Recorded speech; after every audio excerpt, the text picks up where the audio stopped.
지난주에 우리 시편 34편은 다윗의 찬양시라고 말씀을 드렸습니다.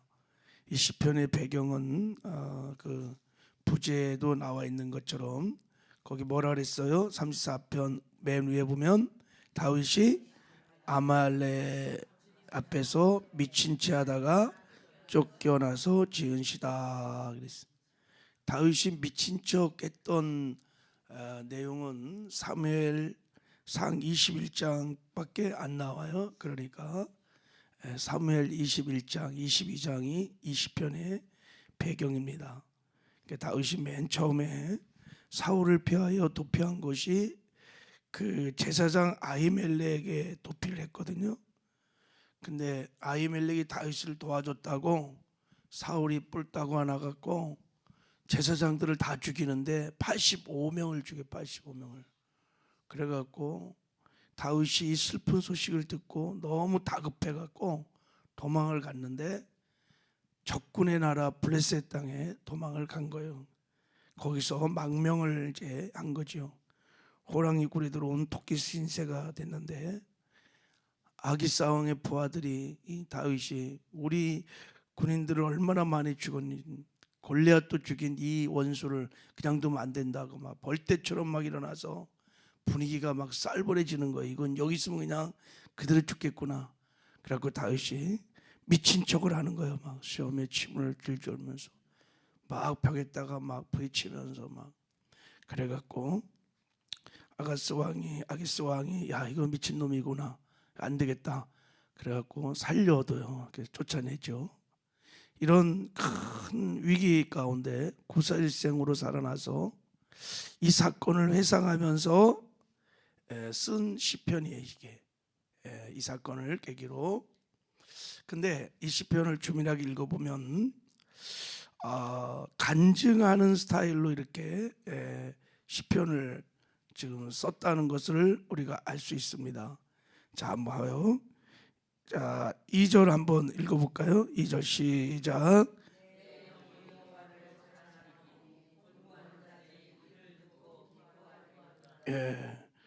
내 영혼이 여호와를 자랑하리니 공고한 자들이 나의 간증을 그러니까 듣고 기뻐한다라는 거예요. 공고한 자들, 고난 중에 있는 자들, 위기 중에 있는 자들, 아파하는 자들에게 지금 내가 이 간증을 한다 이런 얘기예요. 그래서 이 쭉 읽어보면 너희 성도들아 여호와를 경외하라, 그 대상들이 계속 나와요. 자, 이 공고한 자들이 이 시편의 34편을 듣는 다윗의 간증 스타일의 이 시를 듣는 이 공고한 자들이 누굴까? 그러면 사무엘상 22장 1, 2절 읽어보면 금방 알 수 있어요. 자, 이렇게 말씀하 그러므로 다윗이 그곳을 떠나 아둘람굴로 도망하며 그의 형제와 아버지의 온 집이 듣고 그리로 내려가서 그에게 이르렀고 환난 당한 모든 자와 빚진 모든 자와 마음이 원통한 자가 다 그에게로 모였고 그는 그들의 우두머리가 되었는데 그와 함께 한 자가 400명 가량이었더라 그랬어. 다윗이 블레셋에서 이제 떠나갔고 어디로 도망을 갔냐면 아둘람 동굴로 도망을 간 거예요. 그러니까 이 소식을 듣고 이제 다윗의 형제들, 다윗의 아버지의 식구들, 그리고 그 당시에 환난 당한 자들, 빚진 자들, 사회에 대해서 막 원통한 마음을 갖고 있는 사람들, 가난하고 소외된 사람들이 막 몰려들었어. 아둘람 굴에 다 이렇게 모였어. 그들에게 지금 다윗이 자기가 고난 중에 위기 중에 체험한 하나님, 또 고난 중에 체험한 은혜를 지금 나누고 있는 것입니다. 할렐루야. 자, 이제 이런 배경을 우리가 좀 이해하고 다윗이 이제 그들에게 간증을 하는데 첫 번째는 여호와 하나님을 찬양하고 송축하자 이렇게 말을 합니다. 1절, 2절, 3절의 내용이 그게. 자, 우리 1절 한번 읽어봐요. 시작. 내가 여호와를 항상 송축하며 내 입술로 항상 주를 찬양하리로다. 그러면서 그 공고한 자들에게 야, 우리 하나님을 찬양합시다. 하나님의 광대하심과 위대하심과 하나님 우리와 함께 하시고 합력하여 손을 이루어 주셨습니다 하면서 찬양을 하자고 하고요. 두 번째는 자, 우리 4절부터 쭉 보면 8절까지 고난 중에 위기 중에 우리 부르짖어 기도하자 이렇게 말해. 기도하자. 부르짖어 기도하면 마음의 염려, 근심, 두려움들이 다 사라지고 마음에 한없는 평강이 넘쳐날 거다 이렇게 말하죠. 자, 4절 5절 읽겠습니다. 시작. 내가 여호와께 간구하며 내게 응답하시고 내 모든 두려움에서 나를 건지셨도다. 그들이 주를 앙망하고 광채를 내었으니 그들의 얼굴이 부끄럽지 아니하리로다. 그래서 염려 근심이 다 떠나서 얼굴이 그냥 평강으로 가득한 거예요. 그리고 하나님이 부르짖어 기도했더니 환난 중에 건져줬다는 거예요. 근데 어떻게 건져줬냐면 천군 천사를 다 동원해서 건져줬다는 거예요. 6절 7절 시작. 이 공고한 자가 부르짖음에 여호와께서 들으시고 그 모든 환난에서 구원하셨도다. 여호와의 천사가 주를 경외하는 자를 불러진치고 그들을 건지시는도다. 내가 기도할 때 천사가 동원되어서 나를 그 위기 중에 건져줬다. 그러면서 우리 하나님은 살아계시다. 하나님을 체험하라. 하나님을 만나봐라. 맛보아라고 자 마지막 권면을 하는 거예요. 8절 시작. 너희는 여호와의 선하심을 맛보아 알지어다. 그에게 피하는 자는 복이 있도다. 자, 이제 이어서 오늘 세 번째 다윗의 간증이 나와요. 이제 세 번째는 뭘 하느냐? 여호와를 경외하라는 거예요. 고난 중에 위기 중에 여호와를 경외하라는 거예요. 자, 우리 9절 시작. 너희 성도들아 여호와를 경외하라. 그를 경외하는 자에게는 부족함이 없도다. 성도들아, 공고한 자들아 여호와를 경외하라. 왜 다윗이 고난 중에 위기 중에 여호와를 경외하라고 했냐면 왜 경외하라고 그런 거예요? 경외하는 자는 무슨 복을 받아요? 부족함이 없다는 거예요. 우리가 하나님을 경외하면 부족함이 없다는 거예요. 자, 어느 정도냐? 자, 10절 읽어요. 시작. 젊은 사자는 궁핍하여 줄일지라도 여호와를 찾는 자는 모든 좋은 것에 부족함이 없으리로다. 여러분, 젊은 사자들이 아프리카 초원에서 굶어 죽는 일은 있을 수 없어요. 젊은 사자들이 굶어 죽지 않아요. 그러나 이런 젊은 사자도 궁핍할지라도 여호와를 찾는 자, 하나님을 경외하는 자는 절대 이런 부족함이 없다는 뜻이에요. 부족함이 없다는 거예요. 그러니 경외하라는 거예요. 다윗이 지금 고난 중에 깨달은 거예요. 여러분, 여기서 부족함이 없다고 다윗이 고백한 것은 하나님 때문에 만족하고 하나님 때문에 안정감을 누리고 하나님 때문에 행복한 것을 말하는 거예요. 그의 삶에 고난이, 역경이, 아픔이, 문제가 없다는 뜻이 아니라 있어. 있는데도 하나님 때문에 이런 것이 나에게는 아무 문제가 되지 않는다는 거예요. 이런 것이 나를 불행케 하지 않는다는 거예요. 이런 것들이 나를 낙심시키지 않는다는 거예요. 나 하나님 때문에 만족하고 행복하다는 거예요. 여러분, 다윗의 시편에 이런 고백들이 몇 군데 나옵니다. 나는 부족함이 없다. 시편 23편 1절에도 고백했죠, 그죠? 여호와는 나의 목자시니 내게 부족함이 없으리로다. 근데 시편 23편을 다윗이 썼을 때 다윗의 삶에 부족함이 없었을까요? 아니에요. 다윗 삶에 부족함이 투성이었어요. 집도 없지요. 먹고 의식주도 부족하지요. 도망자 다니는데 뭐가 만족한.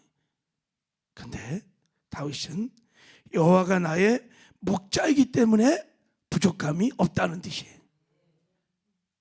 그래서 지금 오늘 시편에 이 부족함이 없다는 이 표현을 이해하려면 여호와가 나의 목자라고 고백하는 다윗의 신앙 고백의 의미가 무엇인지를 잘 알아야 돼요. 여러분, 다윗은 어릴 때부터 양을 치던 목동입니다. 그러니까 다윗은 양에 대해서는 전문가예요. 전문가. 양을 잘 알아요. 여러분, 양은 동물들 중에서 특이한 동물입니다. 양은 100% 목자에게 의존된 존재입니다. 양은 목자 없이는 절대 살 수 없어요. 목자 없이는 먹을 것도 마실 것도 못 찾아. 자기를 보호할 능력이 양은 하나도 없어요. 양은 목자에게 100% 의존된 동물입니다. 특이한 동물이죠, 그죠? 근데 반대로 양은 그냥 목자만 믿고 목자만 바라보고 목자만 따라가면 근심 걱정 두려움이 전혀 없어요. 그냥 목자만 따라가면 돼. 목자만 바라보고. 그럼 부족함이 없어요. 다 목자가 푸른 초장 실만한 물가로 다 인도해 주는 거예요. 바로 다윗이 이것을 깨달았죠. 하나님과 우리의 관계는 그런 관계라는 거예요. 인간은요, 하나님 없이는 살 수 없어요. 100% 인간은 하나님께 의존된 존재입니다. 하나님만 자존하신 분이십니다. 인간은 스스로 자존할 능력이 없어요. 그래서 오직 하나님만 의지하고 하나님만 바라보고 하나님만 따라가면 두려울 것 없어요. 안정하고 만족하고 행복하고, 바로 그런 뜻이에요. 여호와는 나의 목자시니 내게 부족함이 없으리로다. 여러분, 이런 다윗의 신앙 고백이 저와 여러분의 고백이 되기를 바랍니다. 이거를 다윗은 경외한다라고 말을 한 거예요. 그러니 나는 부족함이 없다. 여러분, 이 경외한다는 말은 야레라고 하는 히브리어 단어인데, 이게 두렵고 떨림으로 하나님을 섬기는 마음이거든요. 야레.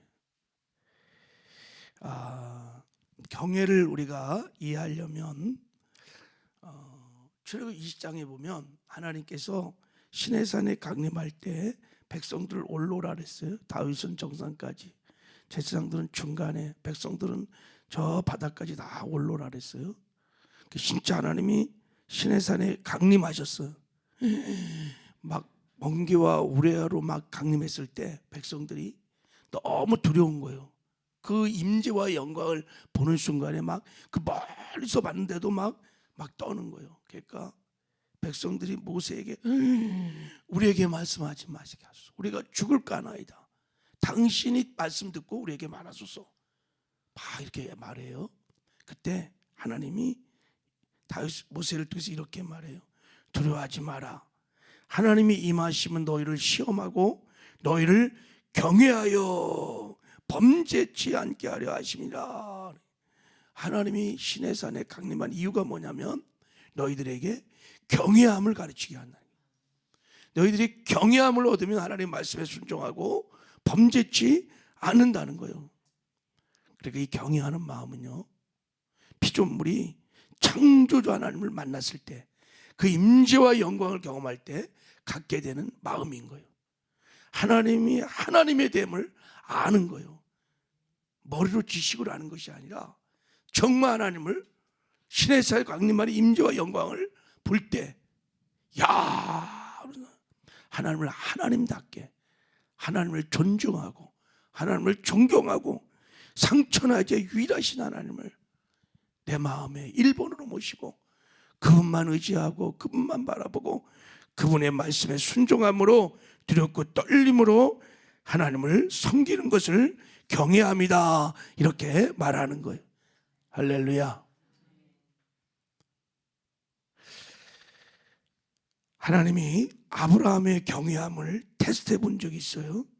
창세기 22장에 보면 너 네 아들 번제로 드려라 그럴 때 아브라함이요 서슴지 않고 정말 말도 안 되는 명령에 순종합니다. 그래갖고 탁 재단했다가 이삭을 딱 결박한 다음에 진짜 칼로 팍 내리치려고 할 때 하나님께서 나타나셔서 아브라함아 아브라함아 가히 죽이지 마라 건드리지 마라 그러면서 이렇게 말씀하셨어요. 내가 내 아들 내 독자까지 내게 아끼지 아니했으니 내가 이제야 내가 하나님을 경외하는 줄을 알았노라. 네가 독자까지 아끼지 않은 걸 보니 네가 나를 경외하는 것을 내가 알았다. 아브라함이요 독자 아들을 번제단에 죽일 수 있을 만큼 하나님 말씀에 순종할 수 있었던 것은 아브라함 안에 뭐가 있어요? 경외함이 있었던 거예요. 그래서 하나님께서 이렇게 말한 거예요. 너의 경외함을 알았다. 여러분 이 말을 원문으로 풀어보면 영어 표현은 이렇게 나왔어요. I know, 내가 알았다. That I am first in your mind. 너의 마음에 내가 1번이라는 것을 알았다. 이삭이 아니에요. 이삭이 아니에요. 돈이 아니에요. 아브라함 마음의 중심에 상처나제 유일하신 하나님이 그의 마음에 1번으로 탁 모시고 하나님만 의지하고 할렐루야 그의 말씀에 순종하는 이걸 경외합니다. 여러분 그래서 하나님의 모든 축복을 좋은 것을 받을 수 있는 첫 번째 하나님의 축복의 세간으로 들어가는 첫 번째 문이 뭐냐면 경외함입니다. 경외함. 구약에 보면은 모든 축복의 문은 경외함의 문이 열려져야지 받을 수 있어요. 하나님을 경외하는 자들은 하나님 말씀을 가볍게 여기지 않아요. 하나님 말씀에 절대 순종하는 거예요. 독자 이삭을 바치라 그래도 바치는 거예요. 그래서 여러분 하나님을 경외하는 자는 부족함이 없는 줄 믿습니다. 그런 말이에요. 지금 이 고백이. 여러분 고난 중에 또 위기 중에 살아계신 하나님, 그 하나님을 경외하는 저와 여러분 되기를 주님의 이름으로 축복합니다. 그 사람의 경외의 깊이만큼 우리가 말씀에 순종하는 것이고 말씀에 순종하는 만큼 우리가 하나님의 임재와 영광을 누리며 사는 줄 믿습니다. 어떻게 우리가 하나님의 경외함을 배울 수 있을까? 어떻게 순종하는 삶을 살 수 있을까? 어떻게 우리가 부족함이 없는 삶을 살 수 있을까? 제가 생각하기에는 하나님을 경외함이 하나님의 임재를 경험할 때 생기는 것이라면 여러분이 하나님과 인격적인 친밀한 교제를 나누며 그 임재를 계속 경험하셔야 합니다. 그 영광을 자꾸 경험하셔야 합니다.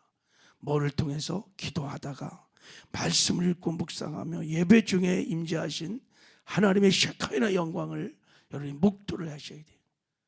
그러면 경외함이 깊어집니다. 그리고 최고 좋은 방법은 하나님이 나와 함께 하시는 것을 믿고 임마누엘을 믿고 늘 주님 의지하고 그 주님과 인격적인 교제를 나누면서 주님과 동행하는 것입니다. 일상의 삶에서 내 안에 계시는 주님을 경험하는 거예요. 임재를 경험하는 거예요. 그러면 경외함이 점점 깊어지게 될 줄 믿습니다. 오늘도 주님과 동행함으로 하나님과 여러분 하나님의 임재와 영광을 누리면서 여러분 부족함이 없는 넉넉한 삶을 살아내는 저와 여러분 되기를 주님의 이름으로 축복합니다. 하나님 아버지 감사합니다.